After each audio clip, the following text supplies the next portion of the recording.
Hey everyone, what's up? Welcome back to Babel on Talmud. Today we're studying Daf Vav, Daf 6 of Masechta Sheqalim. Today we're talking about what happens when you have too much Sheqalim. Whether, if you set aside too much money for your Sheqalim and you have more than you need. So what ends up happening with it? So we're going to see two Mishnayos today, or Halachas as we call them in the Yerushalmi. And Amud Beis, we're going to see a sugya that is going to be familiar from Masechta Pesachim in terms of, remember the concept of Mosar Pesach Karev Shlamim. So we're going to revisit that sugya today. Let's get started. We're on Daf Vav, Amud Aleph, all the way at the top. Zok the Mishnah, Mechanis Ma'os, right? So somebody who collects money, V'amar, and he says, Hari Elu L'Shikli. Okay, so you have a fellow, he collects money, and he's saying, here's some money. This is going to be for my shekel. So, B'shamei Omrin, Mosarin Nidava, V'sil Omrin, Mosarin Chulin. Interesting. So, there's machlokas between B'shamei and B'sil. B'shamei says that if you end up putting aside more money than you need, so the leftovers is Nidava. What does it mean that it's a Nidava? It means that, remember there are all these chests that they have on Har HaBayis. There were 13 of these chests. So we said 2 of them are for the Machzis Shekel, 1 of them for the new ones, 1 of them for the old ones, depending on if you make it there on time. And 6 of them were for the Nidava. And the Nidava is a concept that we've seen before, which is the Olas Ketz HaMizbeach. That when there would always have to be a korban on the Mizbeach, and if there was none, then they would bring like communal olas, so that there should always be korbanos on the Mizbeach. And there were 6 chests on Har HaBayis that you could put money into, and that is where money would be collected for these olas. And therefore, Beis Shammai is saying that if you collect money, you save up some money so you'll have for your Machzis Shekel, and it turns out that you have more than you need, so the surplus is going to go to this donation for this Olas Ketz HaMizbeach, the Nidava.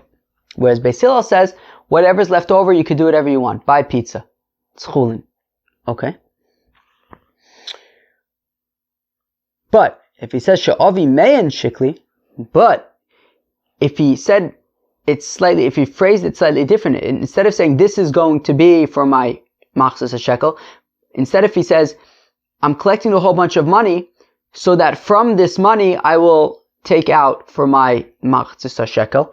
Well, in that case, Shav and Shamos are chulin, then everyone agrees that the leftover is going to be chulin, because, he structured it in such a way that he's not setting aside all of it for his shekel. He's setting aside money, and from it he's going to take his shekel, but whatever is surplus, he can do whatever he wants with. Elu l'chatasi, if a fellow sets aside money, and he says, I know I have to bring a korban chatas. So here's the money that I'm setting aside to purchase a korban chatas. So Shav and Shamos and Nidava, both Beis Shammai and Beis Hillel agree that in this case, whatever is left over, he buys his korban chatas, whatever money is left over from what he collected, from what he saved up to buy his korban chatas, is going to be donated as this Nidava for the Ketz HaMizbeach. She'avi me'en chatasi, but if he says that I'm setting aside some money, and from this money I'm going to purchase a korban chatas, well then whatever the surplus is, Shav and Shamos or chulin, Beis Shammai and Beis Hillel agree that in this case whatever's left over is going to be chulin, because he wasn't setting aside all the money for a chatas, he was setting aside money, and from that money he's going to bring a chatas, whatever is left over is chulin. Omer Reb Shimon ma bin Sheqalim l'chatas.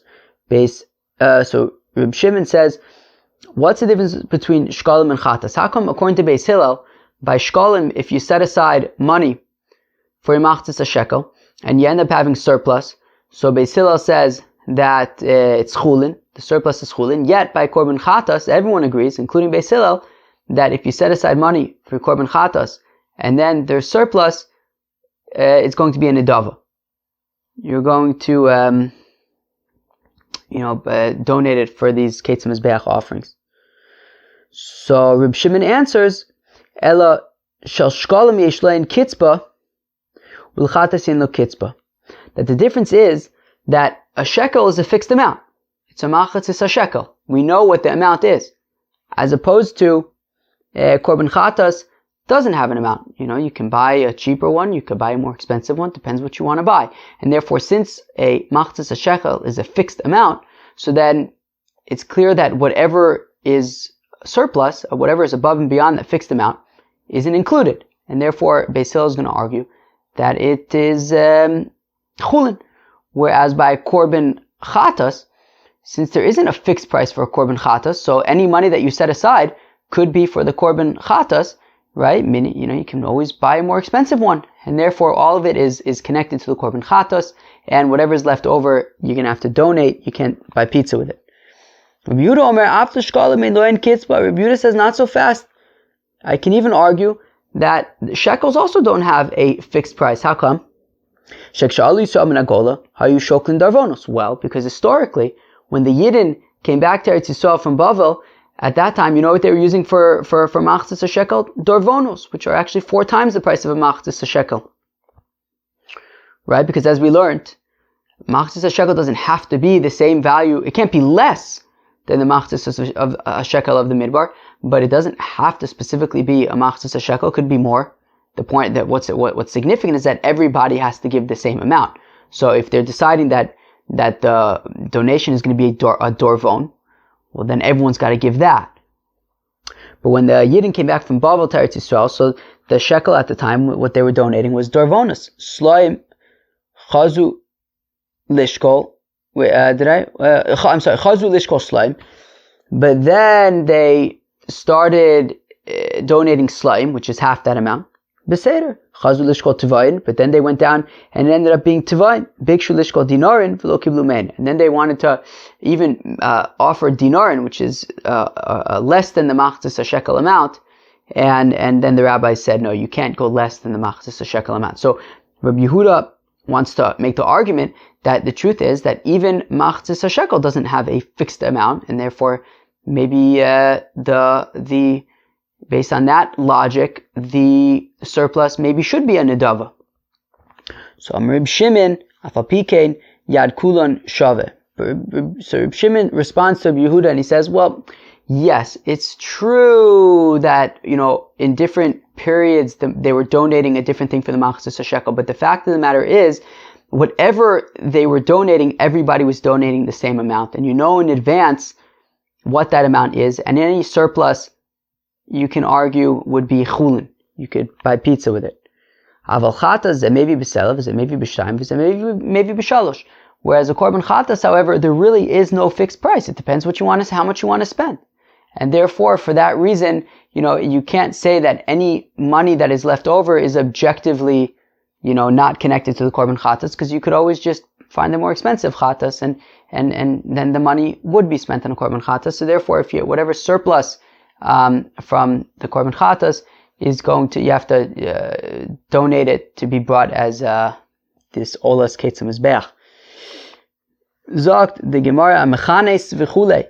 So our Mishnah had said that if a fellow gathers together money for his machzis a shekel and he has left over, so depending on, if he says I'm going to take from it, or if he just collects it stam, kila, we saw there was maybe a machlokas b'sham b'sil, whatever, we're going on that part of the Mishnah. So Yossi b'shem Reb Lazar mapligin b'mechanis protrot. So Reb Yossi, in the name of Reb Lazar, says that the machlokas is that the Mishnah, or the machlokas in the Mishnah between Beisham and Basil, the Mishnah is talking about where he gathered together his machzis a shekel in pieces. Kilu, he would, over time, over the year, whatever it is, he would save up little bits, a bit here, a bit there, and like that, he would save up for his machzis a shekel payment. Aval be'omer elu l'shikli, but if you would just take a whole bunch of coins and say, here's a whole bunch of coins, this is going to be from a machzis a shekel, well, kol ama modeh shab mosar nedava, well then, says Rabbi Yossi in the name of Reb Lazar, that everyone agrees that whatever's left over is going to be donated for the olas ketz hamizbeach as a nedava. Reb Chia v'Rabiva b'shem Reb Lazar, whereas Rav Chia and Rabiva say the name of Reb Lazar, mapligim b'mechanis protrit. Okay, so he says that the Mishnah is still talking about where he gathered together all the coins piecemeal, a little bit at a time. Aval b'omer elu l'shikli, but what happens about in the case where he just takes a whole bunch of coins and says that this is going to be from Hamachzus or Shekel? Kul am modeh she'amosar chulin. So everyone agrees that the leftovers is chulin. Alright? So we have two opinions about Reb Lazar about, so we're saying that our Mishnah is talking about, according to both ways of explaining, according to both opinions of Reb Lazar. Alright, we just had Reb Yossi in the name of Reb Lazar, and Reb Chia and Rabiva in the name of Reb Lazar. So two different kind of expressions of Reb Lazar. But according to both of them, the Mishnah is talking about where you collected the Machzis Shekel, or the money that you put aside for Machzis Shekel was collected over time. But if you just kind of took a whole bunch of money at once and said that this is from a Machzis Shekel, so according to the first reading of Reb Lazar, the leftovers would be Nidava. According to the second reading of Reb Lazar, the leftovers would be Chulin. Amr Reb Chia, Zot Reb Chia, Masnisa Misaya'a, Reb Bivi. So it says Reb Chia that the Mishnah Taka, that a Brisa Taka supports the second opinion, that the leftovers is chulin. Ditnan, as we learn in our Mishnah. Omar Reb Shimon, says Reb Shimon, Ma bin Sheqalim l'chatos. What's the difference between the Machzis HaShekel versus the Korban Chatos? El she'ashkolim yesh lo en kitzba, that the Machzis HaShekel has a fixed price, u'l'chatos ein lo kitzba, whereas the Korban Chatos does not have a fixed price, right? You could bring a cheap one, you could be an expensive one. Ma'onon kaimen, and what are we talking about when it comes to when Reb Shimon makes his statement? In be'omer she'avi me'en shikli, well, if we're talking about where he says, I'll bring from the money a machzis shekel, well, kol am modi sham musar and chulin, as we said, that in the case where he puts aside a bunch of money and says, from this I'm going to bring my machzis shekel, well, everyone agrees, okay, so he takes the machzis shekel, and whatever is left over is chulin. In ba'omer she'avi me'en chatasi, and by the korban chatas, if he says that I'm going to be bringing from this money a korban chatas, also kol am modi shamos or chulin, everyone agrees that what's left over is chulin. Ella kain onon kaimen, rather it's talking about ba'omer elu l'shikli. It's talking about where he says that these are going to be for my shekel. So Sheqalim aidesha kitzbason minatora musar and chulin, that when it comes to the Sheqalim, since they have a specific amount, a fixed amount, mida oraisa, so whatever's left over is going to be chulin. Chatas, whereas according to the Chatas, aidesha ein, by the Chatas, aidesha ein kitzvas minatora, since there's no fixed price for a Chatas mida oraisa, it depends how expensive you buy it. Musar nidava, whatever's left over is going to be a donation as a nidava. So the Gemara wants to make the argument from here is that we see that when you set aside money for a shekel, whatever's left over is going to be chulin, because there's a fixed price. So we want to argue that supports the second reading of Reb Lazar, which is that if you take a whole bunch of money and you put it aside and you say this is for my shekel, whatever's left over should be chulin. Ma'ovadla Reb Yossi b'shem Rabbi Eliezer Kila Reb Lazar. So what does Reb Yossi, how does he defend himself? Reb Yossi said the name of Reb Lazar, that whatever's left over would be nidava. How does he defend himself? Pasula, well, he defends himself, he answers it by saying, b'mechanis protris uchavei sila, that our Mishnah is specifically talking about when you gather together your money for the machzis shekel in bits and pieces, and it's going to be Hillel, who says that whatever is left over is going to be chulin. However, Rabbi Yossi in the name of Reb Lazar would argue that when he sets aside a whole bunch at once, then whatever is left over would be nidava. And we have a Mishnah that says Moser Sheqalim chulin, right? The very next Mishnah that we're going to get to on the top of Avmud Beis says that Moser Sheqalim chulin, that whatever is left over by Sheqalim is taka chulin. So what does Rabbi Yossi in the name of Reb Lazar do about that? Because he says that whatever is left over would be nidava. So pasula b'mechanis protut uvkvei sila.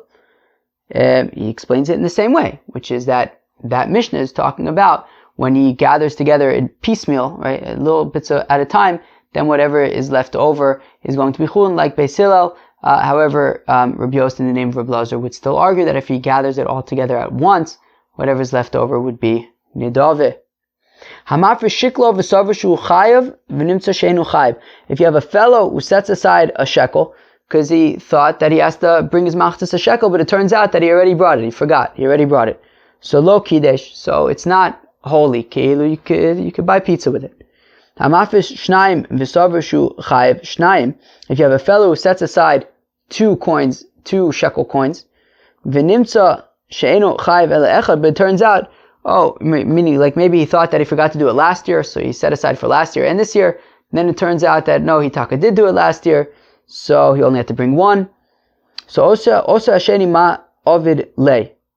So what do you do with the extra one? Right? We said that if he had set aside 1 and then realized that he already donated, so that 1 is chulin. You could buy pizza with it. But if he sets aside 2 and realizes, wait, I don't need to, I really only need to donate 1. So then what happens with the one that he doesn't need to donate? So nishmayno minado. So let's say that we can figure it out from the following. If a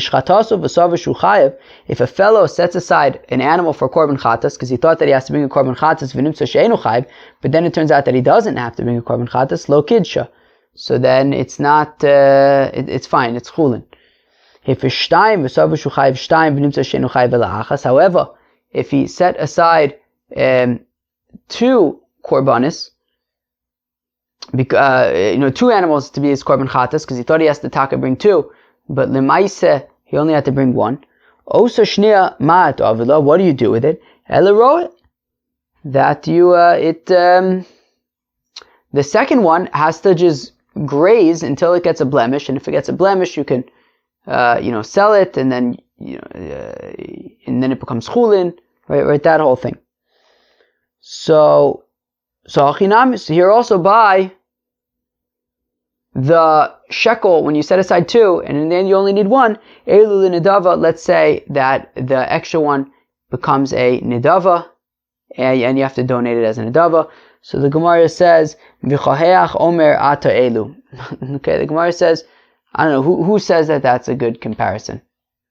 Alright, maybe, right, because maybe, since the shekel is a fixed amount, the leftover would be chulin, so you can't necessarily compare it to chatas. Alright, sounds good to me. Rabbi Yehuda omer chule. So Rabbi Yehuda had said that the value of the machzas shekel taka changed over time. It was initially a darkon and then a sela, and so darkon was dinarin. So a darkon is a dinar. Chazu lishkol slayin kishmuan. So a sela is just pashut a sela. Chazu lishkol tavayin palgei slayin. Okay, so then they were doing slide tabayin, which were half sellers. Bikshu lishkol dinarin, which is kartin v'lo kiblu alein, and they didn't say, and they said you're not allowed to do a kartin. It's too small. Minada, and how do they know that there's a certain minimum amount? From the following pasuk: Ve'emadnu aleinu mitzvos lose shlishis hashekel b'shana la'avodas beis Elokeinu, that we accepted upon ourselves to give a third of a shekel a year for the work in the Beis Hamikdash, and the shekel currency was actually sort of more expensive, right? The shekel in this pasuk was worth more than the shekel in the in the midbar, so therefore a third of a shekel of those shekels was actually more than half a shekel, and the point is that it would never go below that fixed price. There's a certain baseline that we don't go below. Reb Chilkiah b'shem Rav Acha says, Reb Chilkiah in the name of Rav Acha, mikan shetzorech adam l'shalish shiklo gimel paim b'shana. Says Reb Chilkiah in the name of Rav Acha that from this passage it says shlishis. It means that a person needs to give tzedakah 3 times a year. Mikan she'in matrichan al tzibur yosem gimel paim b'shana. And that's also how we know that we don't burden the congregation to donate more than, like in general, to like donate to like appeals and collections more than 3 times a year. Amr Avin, mikan legimel sayin, mikan l'shalosh kupos, mikan legimel afrashos. Also from this pasuk of shlishis, we learn out that the collections that they would have, there would be that they would so as we said, the Trumas Alishka would be 3 times a year, and they would fill up 3 like boxes, I guess, that would each hold 3 sa'ah from that pasuk of the Shlishis. Okay, Ksiv, the pasuk says Zayidnu kol over al pkudim, that this is what they will give everybody who passes through the census. Rabbi Yehuda of Rabbi Nechemya. Chad omer lefi shechatu b'machzis hayom yitnu machzis hashekel. So one opinion is that, well, since the Yidden by the Chet Egel, they sinned at halfway through the day, so therefore they, as to redeem themselves, they donate a half shekel, halfway through the day, half shekel. The other opinion is since they sinned 6 hours into the day. Now, of course, we know that there's 12 hours in the day, so it's the same time halfway through the day, but it's 6 hours. Okay, Yidnu machzis shekel. That is why they give a half shekel. The avad shisa garmison, because a half shekel is 6 garmison connected the 6 hours in the day. Rabbi Yeshua Bey, Rabbi Nechemia B'Shem Rabbi Yochanan ben Zakkai says, Lefisha avru al aseres adibris yeyanosein kol echad ve'echad asara gera, that since they violated the 10 commandments, so each one gives 10 geras. The pasuk says, esrim gera hashekel, that the shekel that we're talking about is 20 geras, and we're giving half of it, so that's 10 geras, which is connected the 10 commandments that they violated. Reb Brechia, Reb Levi B'Shem, Reb Shimon ben Lakish, Lefi shemachlu b'chora shal Rachel be'esrim kesef yeh kol echad ve'echad podeh b'no b'chora be'esrim kesef. As a side point, it says Reb Brechia in the name of Reb Levi, in the name of Reb Shimon ben Lakish, that since the Yidden sold the firstborn of Rachel, i.e. Yosef, for 20 silver, pieces of silver, everybody should be podeh as b'no b'chor b'esrim kesef. Everybody does pidyon aben with 5 slaim, which is the equivalent of 20 silver pieces. Reb Pinchas b'shem Reb Levi lefi shemochu b'chora shal Rachel b'esrim kesef, that since they sold the firstborn of Rachel, they sold Yosef for 20 pieces of silver, v'nafal l'chol echad ve'echad meim Tva'a, and therefore each one, there were 10 brothers who did the sale, 20 silver pieces, each one got 2, which is a Tva'a. That's why everybody, when they're redeeming themselves, they give a shekel, which has a value of a Tva'a. Alright, sounds good to me.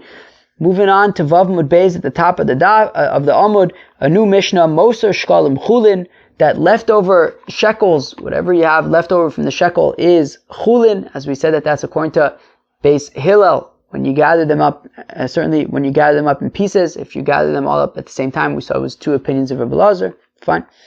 Moser asirasa efa. If you have leftover 1/10 of an efa, and we're going to see in the Gemara that's talking about if you have a fellow who brings a korban chatas and he cannot afford to bring like a goat or even birds, so he brings a flour offering, so he brings 1/10 of an ephah of flour. So if there's leftover, mosar kine zavos v'kine yoledos, as well as leftover money from the birds of zavas, and women who give birth. Chatos v'ashamos, leftover money from korban chatas, korban osham, mosaron nidava, so their leftovers are donated for these Keitz HaMizbeach offerings. This is the rule. Anything that is brought for a chatas or an asham, whatever is left over is going to taka be a nedava. Mosar ola leola, mosar mincha lemincha, mosar shlamim leshlamim. So whatever is left over from a korban ola, so you put it towards another ola. Whatever is left over from a mincha, so you put it towards another mincha. Whatever is left over from a shlamim, you put it towards another shlamim. Mosar Pesach l'shlamim, as we learned in Masechta Psachim, whatever is left over from a Pesach l'shlamim. So in Masechta Psachim, we learned this sugya that if you have a korban Pesach, and for whatever reason you do not offer it on the 14th of Nisan, so it's now left over, so you offer it as a shlamim. Here we're saying that if you set aside money for a korban Pesach, and now you have surplus, so that's going to be a shlamim. Most nazirim l'nazirim, if there was like some kind of a fund that they had set up for poor nazirim, so whatever is left over goes from one nazir, goes to other nazirim. Moser Nazir Linadava, but if you have one Nazir who saved up his own money for his korbanos, and now there's leftover, so then that will be a Nidava. That will be a the Olas Ketz Mizbeach donation. Omer Rabbi Yossi, says Rabbi Yossi, Ad Ono Tamon, when I was dartin, so this is Talmud Yerushalmi, so Rabbi Yossi, and so Taka the Zagir says it's Rav Asi, like Rav Ami and Rav Asi. The Rav Asi was initially in Eretz Yisrael, initially in Bavel and moved to Eretz Yisrael. Anyway, so it says Rav Yossi, Rav Asi, says Ad Ono Tamon, when I was in Bavel, Shamois Kal Rav Yehuda Shal Lishmuel. He heard Rav Yehuda asking Shmuel, hey, for Sheqalim Ames, what happens if a fellow sets aside his machtas a shekel and then he dies? What do you do with that shekel? So Shmuel says that it will be a nidava that you offer it for Ketz Mizbeach. Mosa asir sa'efa shelo. Now every day the Kohen Gadol would offer a korban chavitin, a flour offering. Now, what happens if there is leftover flour from the Kohen Gadol's flour offering that he offers every day? Rabbi Yochanan Amar Yolichem Liyam HaMelach. Rabbi Yochanan says that you bring them to the Dead Sea and throw them there, like throw it away. Rabbi Lazar Omer Yiplu L'Nedava, whereas Rabbi Lazar says that the leftover Asira Sa'efa, the leftover flour from the Minchas Chavitin, should be donated for the Olas Ketz Mizbeach collection. Masnisa pliga. Oh, so I guess it's probably not leftover flour. Maybe it's leftover money for purchasing the flour. So Masnisa pliga al Rabbi Yochanan. So we want to say that our Mishnah Taka argues in Rabbi Yochanan, where it says Moser Sheqalim chulin, Moser afsir seifa, Moser kine zavim v'kine zavos, Moser kine yoledos chatos v'ashamos, Moser nedava. So our Mishnah had said that all sorts of things, including the asir sa'efa, the tenth of an ephah of flour, if you have leftover money from them, you donate them as a nidava to the Olas Ketz Mizbeach. So how could Rabbi Yochanan possibly say that this asir sa'efa of the Kohen Gadol, you take it to the Dead Sea and throw it in over there? So ma'avadei Rabbi Yochanan. So what does Rabbi Yochanan do? Pasula, he answers it in the following way: Moser asir sa'efa shomin chaschote shako Yisrael. That the Mishnah, when it says that the leftover money from a asir sa'efa is nidava, that is specifically the asir sa'efa of somebody who has to bring a korban chatas, and all he could afford is to bring a flour offering for his korban chatas. So the leftover money is nidava. However, the Minchas Chavitin, says Rabbi Yochanan, what the leftover money from the Kohen Gadol's offering you would throw it into the Dead Sea.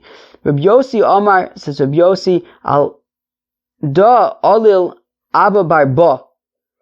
Says Rabbi Yossi that Abba bar ba, he had tinus against the following statement, right? He didn't agree with the following statement, and it was pointed out, I saw a note in the art school, it was pointed out that Abba bar ba was the father of Shmuel, and they quoted the Gemara in Brachos 1,000,000 years ago in Daf Yud Ches Amud Beis, that when Shmuel needed to find out where the money from the collection for the orphans, where it was hidden, so he had to go to the graveyard to ask his father, and he said, I'm looking for Abba, that his father's name was Abba. And they said there's a lot of people named Abba around here. So we want to say that Abba bar ba is Taka Shmuel's father. The Inun Amrin that they say, right? So Rabbi Yossi says that Shmuel's father disagreed with the following statement that they would say in Babylon. Minayin sha Pesach mishtana l'shem shlomim. How do we know that a korban Pesach, that Moser Pesach Karev Shlomim, that if you have a korban Pesach that was not offered on Yudal, on Erev Pesach, that you offered as a korban shlomim? So Talmud Omer, because the pasuk says v'im minatzon korban lezevach shlomim, that if you have a korban from sheep for a shlomim, kol shu minatzon ba shlomim, that any animal that comes from sheep, if you don't offer it at its proper time, you offer it as a shlomim. And therefore, if you have a korban Pesach, which comes from a sheep or a goat, if it was not offered on time, so you could offer it then as a korban shlamim. Hey sivun, to which Abba Barba asks, Hare Ola, but what about a korban Ola, minatzon, which you can offer a korban Ola from the flock, which is sheep or goat. Davar she'eno ba ela minatzon, and that's something, so that's the kasha. Hare Ola minatzon, but what about a korban Ola that you bring from tzon, and we know that, as the Mishnah said, Mosar Ola is karev Ola, not shlamim. But Ola is something that you can bring as of sheep, and yet the leftovers would not be shlamim, it would be Ola. So davar she'enu ba ela min atzon yatzas Ola shuba'a afilu min abakar. So the Gemara says that's not a good kasha, because what the pasuk mean, what the exposition is that an animal that can only be brought from the flock, i.e. from sheep or goat, that is, if it's left over, it'll be a shlamim, as opposed to an ola, which can also be brought from cows. Okay. Hey sivun, but then we say, but still, hare asham. But what about korban asham? Korban asham you can't bring from a cow. Dafka needs to be a goat, and therefore, I would think that it comes from the flock, and therefore, if it's left over, it should be offered as a shlamim, but that's not true. So, Amar Rabun bar Kahana minatzon davushu ba mikol hatzon. So says Rabun bar Kahana that when the pasuk says min hatzon, right, that if it's from the sheep, davushu ba mikol hatzon, something that comes from any type of sheep, meaning either a sheep or a goat. Yotza asham, to the exclusion of asham, sheinu ba'ela min ha'elim, which only comes from the elim or from the izim? One second, what's the dalid? Min kvasim bavad. Sheep. Okay, fine. So an asham dafka comes from a sheep and not from a goat. Okay, fine. So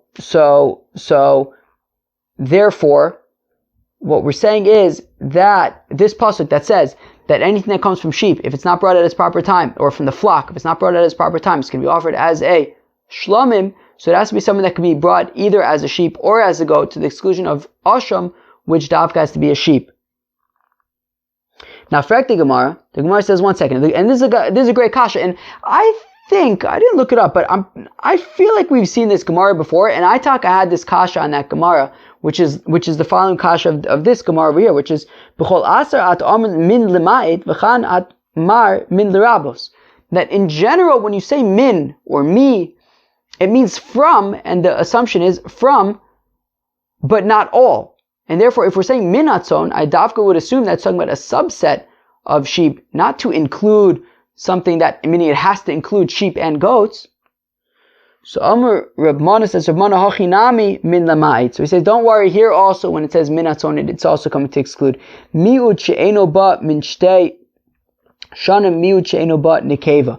So you have to read a little bit more into it, which is that it says in min hatzon. So the extra hey from hatzon is how we learn out that it's inclusive, that it means that it has to be a korban that's brought from both sheep and goats, to the exclusion of an asham, which is only brought from sheep. And additionally, what does he do from min hatzon, which is exclusionary? It's saying that, dafka, we're talking about a korban pesach where it excludes an animal that is 2 years old. It excludes an animal that is female. Dafka has to be a zachar ben shana, a 1-year-old male animal could be a korban pesach, but not 2 years old or female. So therefore, that's exclusionary. V'gabe asham nami, and also by a korban asham min l'maye too. So what this means is that the only reason why we said that we're going to include the korban pesach is because it says because there's that extra hay, right, hatzon, that it comes to, it means something that is can be brought both as a sheep and as a goat, right, to the exclusion of asham. However, if it wasn't for that extra hay, we would assume that the asham could also be offered as a shlamim if it wasn't offered on time. But then what would be the exclusion of the min for the asham as well? So we say, so Oh gosh, where am I? Also by korban asham min l'mayi too. Min is also being exclusionary. Sheinu ba'ela min ha'elim bavad. Of course, that it can only come from sheep to the exclusion of goats. Fine. Hey Sivum, but we asked another kasha. V'aksiv v'im min atzon korbano min aksavim min akvasim min ha'izim le'ola. But we have another pasuk, right? Meaning just like we had that one pasuk to say that if it's from the sheep, so it could be a shlamim. So that's how we say that anything, right, that is brought from the sheep, which is not brought at its proper time, is brought as a shlamim, which is how we say that a korban pesach, most of our pesach is karv shlamim. But we have another pasuk that it looks just like that one, except that it says ola, right? V'minatzon korbanu min hakvasim min ha'izim le'ola. So me'ata most of our pesach ba'ola. So let's make the argument that leftover pesach should be offered as a korban ola. So Amar Reb Avon, Mishana davar shu la'achila, davar shu la'achila, ve'mishana davar shu la'achila, davar she'enu la'achila. So he says, look, yeah, fine. So we have two options. We could say that most of our Pesach is karv shlabim, or we could say that most of our Pesach is karv ola. Which one would you rather go with? We'd rather go with shlabim. After all, you eat the shlabim and you eat the Pesach. We don't eat a korban ola, so therefore it makes sense to learn out the Pesach from a shlamim, which you both of which you eat, as opposed to learn out Pesach from ola, which you don't eat the ola. Amar B'Yossi Barbun, Mishan Kachim Kalim, L'Shem Kachim Kalim, Ve'Mishan Kachim Kalim, L'Shem Kachim Kachim. Right, that another reason to prefer the shlamim over the ola is that shlamim is Kachim Kalim, as is korban Pesach, whereas the ola is Kachim Kachim. So better to learn out Kachim Kalim from Kachim Kalim as opposed to Kachim Kalim from Kachim Kachim. Okay? Rabbi Yochanan Amar says, Rabbi Yochanan, Ada Alul Rabbi Chanina.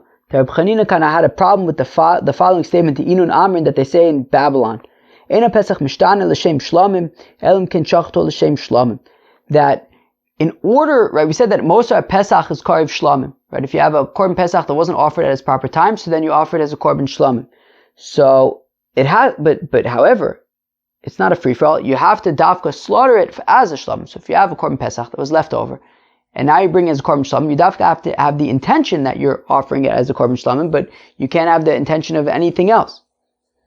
Vani Omer, but I say, says Rabbi Chanina, afilu shachto l'shem ola, even if you slaughter it as a korban ola, that's fine, as long as it's not l'shem pesach, because it's not at the proper time.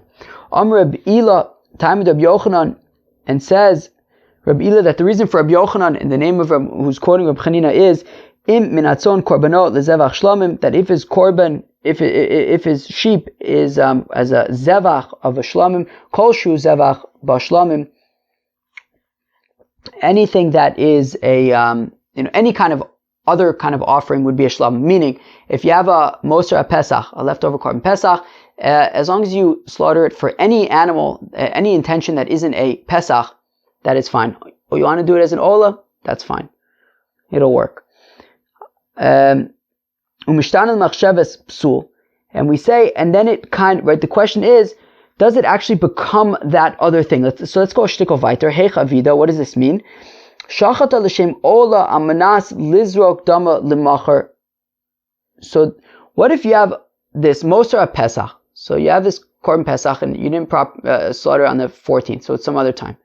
Now, you slaughtered it, now it's a shlamim, right? Most are Pesach Karv shlamim. However, you didn't slaughter it as a shlamim, you slaughtered it as an ola. Okay? Now, there's one other thing that you messed up there, which is that you also, amenas lizok dam l'machar, in order that, with the intention to do zrikas adam tomorrow, which would make it pigul. Now, as we learned in Masechta Pesachim, that in order for something to be pigul, that would have to be the only problem. Right? Meaning pigul, of course, is you have intention to like eat it, or in this case to do zrikas adam outside of its proper time. And if you end up eating that meat, you chayiv kares.